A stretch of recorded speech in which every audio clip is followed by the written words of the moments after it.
امریکہ کی Colombia university کے professor Jeffrey نے ایران میں ہونے والے حالیہ فسادات کا ذمہ دار امریکہ اور اسرائیل کو ٹھہرا دیا۔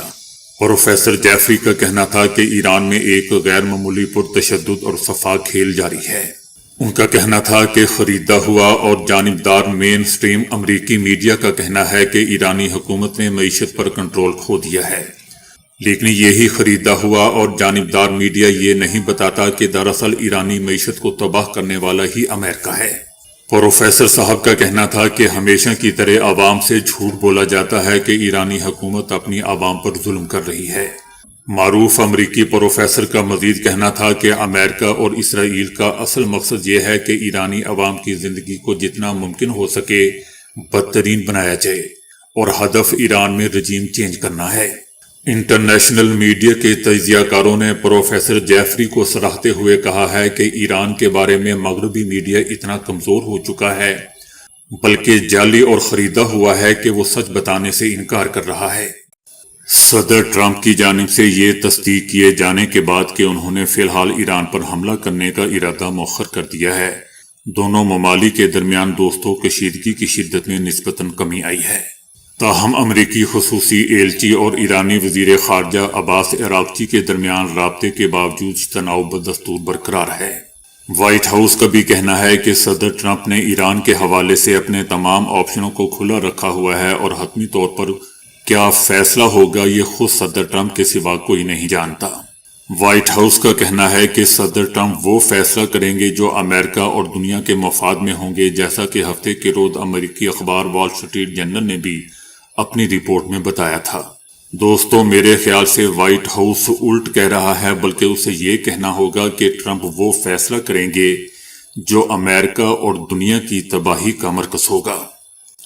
عرب اور یورپی حکام کا کہنا ہے کہ ایرانی وزیر خارجہ عباس عراقچی نے اس امید پر رابطہ کیا تھا کہ عالمی اقتصادی فورم کے آغاز سے پہلے امریکی خصوصی ایلچی کے ساتھ ایک ملاقات طے ہو سکے، تاہم اس ملاقات کے انتظامات مکمل نہیں ہو سکے۔ کیونکہ یہ ملاقات اس لیے نہیں ہو سکی کہ امریکی سیاسی اور فوجی حکام پہلے ہی ایران کے خلاف ممکنہ فوجی آپشن پر کام شروع کر چکے تھے اور نائب صدر جے ڈی وینس اور وزیر خارجہ مارکو روبیو جیسے اعلیٰ معاونین کی جانب سے غیر رسمی بریفنگ بھی دی جا رہی تھی۔ حالانکہ اسی روز صدر ٹرمپ کی دفاعی وزیر اور chairman joint chief of staff سمیت اعلیٰ حکام کے ساتھ بعض منصوبوں کا جائزہ لینے کے لیے ملاقات بھی طے تھی۔ تاہم صدر ٹرمپ اس اجلاس میں شریک نہیں ہوئے، اس کی بجائے انہوں نے سوشل میڈیا کے ذریعے سخت بیانات دیے اور ایرانی مظاہرین سے اداروں پر قابو پانے کی بھی اپیل کی۔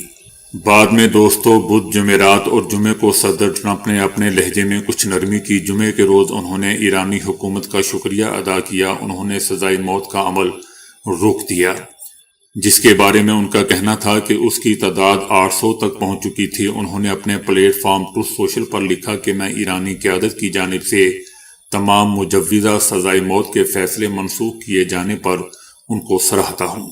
بتایا جا رہا ہے کہ اس کے باوجود امریکہ نے خطے میں مزید فوجی دستے بھیج دیے، جو اس بات کی علامت ہے کہ صدر ٹرمپ اپنے موقف پر دوبارہ غور کر سکتے ہیں اور ممکن ہے کہ کسی اچانک حملے کا بھی فیصلہ کر لیں۔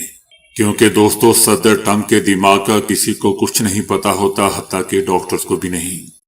ایران کی چابہار پورٹ سے علیحدہ ہونے پر بھارتی وزیر اعظم نریندر مودی کو اپنے ہی ملک میں دوستو تنقید کا سامنا کرنا پڑ رہا ہے۔ اپوزیشن جماعت کانگریس پارٹی نے نریندر مودی کو تنقید کا نشانہ بناتے ہوئے ایک ویڈیو ریلیز کی، جس میں کہا گیا ہے کہ نریندر نے پھر کیا ٹرمپ کے آگے سرنڈر۔ کانگریس کا کہنا ہے کہ معاہدہ کرنے پر اسے بڑی کامیابی کہنے والے مودی چابہار کا کنٹرول چھوڑنے پر خاموش ہیں۔ افسوس کہ مودی ٹرمپ کے آگے جھک گئے اور ملک کا نقصان کر دیا۔ یاد رہے دوستوں کہ سال 2024 میں بھارت نے 10 سال کے لیے ایران کی چابہار بندرگاہ کا انتظام سنبھالا تھا۔ امریکی پابندیوں کے دوبارہ نفاذ کے بعد بھارت نے ایران کی چابہار بندرگاہ سے عملی طور پر علیحدگی اختیار کر لی ہے۔ بھارت نے پابندیاں لاگو ہونے سے پہلے ایران کو اپنی طے شدہ $120 ملین کی رقم ادا کر دی ہے، جس کے بعد اب ایران اس سرمایہ کو بھارت کی شمولیت کے بغیر بندرگاہ پر سرگرمیوں کے لیے استعمال کرے گا۔ ڈنمارک کے ہزاروں شہریوں نے ہفتے کے روز سڑکوں پر نکل کر امریکہ کے خلاف احتجاج کیا ہے تاکہ وہ گرین لینڈ پر امریکی قبضے کے حوالے سے صدر ٹرمپ کے عزائم پر اپنا غم و غصہ ظاہر کر سکے۔ ہزاروں شہریوں کا ڈنمارک میں یہ احتجاج دوستو اس وقت سامنے آیا جب جمعے کے روز صدر ٹرمپ نے یورپی ملکوں کو یہ دھمکی دی تھی کہ اگر انہوں نے گرین لینڈ کے حوالے سے ڈنمارک کے موقف کی حمایت کی اور امریکی عزائم کی مخالفت کی تو ان پر بھی مزید ٹیرف عائد کر دیا جائے گا۔ پہل یہ ٹیرف 10% ہوگا اور جون میں 25% بڑھا دیا جائے گا۔ یہ دوستو پہلا موقع ہے کہ امریکی صدر ٹرمپ نے یورپی ملکوں کے خلاف اپنے انتقامی اقتصادی عزائم کا کھلے عام اظہار کیا ہے تاکہ وہ گرین لینڈ پر قبضے میں امریکہ کے دباؤ میں رہیں اور حمایت پر مجبور ہو جائیں۔ سڑکوں پر موجود ہزاروں مظاہرین نے ڈنمارک اور گرین لینڈ کے پرچم اٹھا رکھے تھے اور گرین لینڈ پر قبضے کے منصوبے کے خلاف نعرے بازی بھی کر رہے تھے تاکہ صدر ٹرمپ کو ایک واضح پیغام دیا جا سکے کہ ڈنمارک اور گرین لینڈ کے لوگ گرین لینڈ کے تحفظ کے لیے متحد ہیں۔ یاد رہے دوستو کہ امریکی عزائم کے تناظر میں نیٹو کے رکن کئی یورپی ملکوں نے گرین لینڈ کے لیے اپنی فوجی دستے روانہ کیے ہیں۔ ان ملکوں میں برطانیہ، France, Germany, Holland, Finland, Norway اور سویڈن شامل ہے۔ بھارت کے شہر نئی دہلی سے باگڈوگرا جانے والی انڈیگو ایئر لائن کی پرواز میں بم کی اطلاع پر طیارے نے لکھنؤ میں دوستو ہنگامی لینڈنگ کر دی۔ بھارتی میڈیا کا کہنا ہے کہ طیارے میں عملے سمیت 230 افراد سوار تھے۔ پولیس کا بھی کہنا ہے کہ پرواز میں بم کی اطلاع طیارے کے واش روم میں موجود ٹیشو پیپرز پر ہاتھ سے لکھے گئے نوٹ کے ذریعے ملی۔ لکھنؤ پہنچنے کے بعد تمام مسافروں کو طیارے سے بحفاظت نکالا گیا ہے اور ان کا سکین بھی کیا گیا ہے، جبکہ طیارے کو ایئرپورٹ سے دور لے جا کر ٹیم نے اس کی تلاشی بھی لی۔ طیارے میں سے دوستو ابھی کچھ نہیں ملا ہے سوائے جھوٹی اطلاع کے۔ صدر ٹرمپ نے سپریم لیڈر آیت اللہ خامنئی کی سوشل میڈیا پوسٹ پڑھنے کے بعد بیان دیا ہے کہ وہ اپنے ملک کی مکمل تباہی کے مجرم اور قصوروار ہیں۔ صدر ٹرمپ نے ایرانی سپریم لیڈر کے 37 سالہ اقتدار کے خاتمے کا مطالبہ کرتے ہوئے کہا کہ اب وقت آ چکا ہے کہ ایران میں نئی قیادت تلاش کی جائے۔ صدر ٹرمپ نے ایران میں ممکنہ امریکی فوجی آپریشن کی وسعت کے بارے میں پوچھے گئے سوال پر یہ بھی کہا کہ آیت اللہ خامنئی کا اب تک کا بہترین فیصلہ 2 دن پہلے 800 سے زائد لوگوں کو سزائے موت نہ دینا تھا۔ صدر ٹرمپ کا یہ تبصرہ آیت اللہ خامنئی کے آن لائن اکاؤنٹ سے صدر ٹرمپ کے نام پیغامات کے سلسلے کی اشاعت کے تھوڑی دیر بعد سامنے آیا، جن میں امریکی صدر ٹرمپ پر ایران میں تشدد اور مہلک بد امنی کا ذمہ دار ہونے کا الزام لگایا گیا تھا۔ اس پوسٹ کا جائزہ لینے کے بعد صدر ٹرمپ کا کہنا تھا کہ ایران کے حکمراں اقتدار کے لیے جبر اور تشدد کا سہارا لیتے ہیں۔ انہوں نے مزید کہا کہ ملک کے قائد کے طور پر انہوں نے جو کچھ کیا وہ ایران کی مکمل تباہی اور غیر معمولی سطح پر تشدد کا استعمال ہے۔ صدر ٹرمپ کا کہنا تھا کہ ملک کو چلانے کے لیے قیادت چاہے وہ انتہائی نچلی سطح پر ہی کیوں نہ ہو، اس کو ملک کے معاملات کو صحیح طریقے سے چلانے پر ایسے توجہ دینی چاہیے جیسا کہ میں امریکہ کے ساتھ کر رہا ہوں۔ ان کا کہنا تھا کہ نہ کہ کنٹرول برقرار رکھنے کے لیے ہزاروں لوگوں کو مار دینا چاہیے۔ صدر ٹرمپ کا کہنا تھا کہ قیادت احترام پر مبنی ہوتی ہے، خوف اور موت پر نہیں۔ صدر ٹرمپ نے ذاتی سطح پر مزید آگے بڑھے اور علی خامنئی اور ایرانی نظام حکومت کی شدید مذمت کی۔ صدر ٹرمپ نے مزید کہا کہ یہ شخص بیمار ہے، اسے اپنا ملک صحیح طریقے سے چلانا چاہیے اور لوگوں کو مارنا بند کرنا چاہیے۔ خراب قیادت کی وجہ سے اس شخص کا ملک دنیا میں رہنے کے لیے بدترین جگہ بن چکا ہے۔ دوستو یاد رہے کہ ایرانی سپریم لیڈر آیت اللہ خامنئی نے صدر ٹرمپ کو احتجاج کے دوران جانی اور مالی نقصان اور ایرانیوں کی ساکھ کو متاثر کرنے کا ذمہ دار ٹھہرایا تھا۔ آیت اللہ خامنئی نے اپنے خطاب میں کہا تھا کہ ہم امریکی صدر ٹرمپ کو ملک میں ہونے والے جانی اور مالی نقصان کی وجہ سے مجرم سمجھتے ہیں۔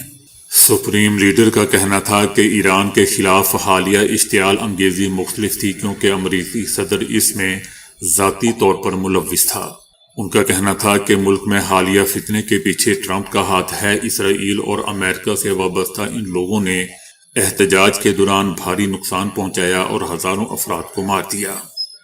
ایرانی سپریم لیڈر نے دوستو یہ بھی کہا تھا کہ ہماری حکومت ملک کو جنگ میں نہیں دھکیلے گی، لیکن وہ مقامی یا بین الاقوامی مجرموں کو سزا سے بھی بچنے نہیں دے گی۔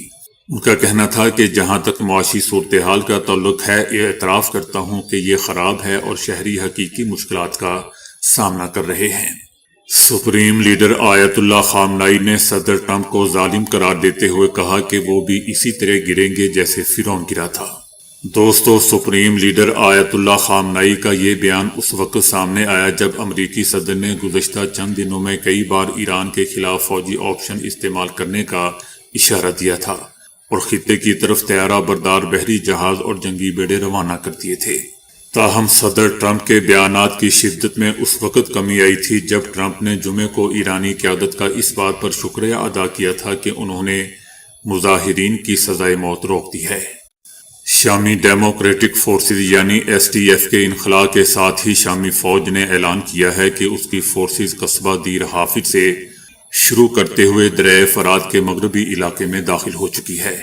اس کے ساتھ ہی فوج نے مزید بتایا ہے کہ اس کے اہلکاروں نے حلب میں مسکنہ اور دبسی افغان کے 2 علاقوں کی جانب پیش قدمی شروع کر دی ہے اور الجرح فوجی ایئر بیس پر اپنے کنٹرول کا اشارہ بھی دیا ہے۔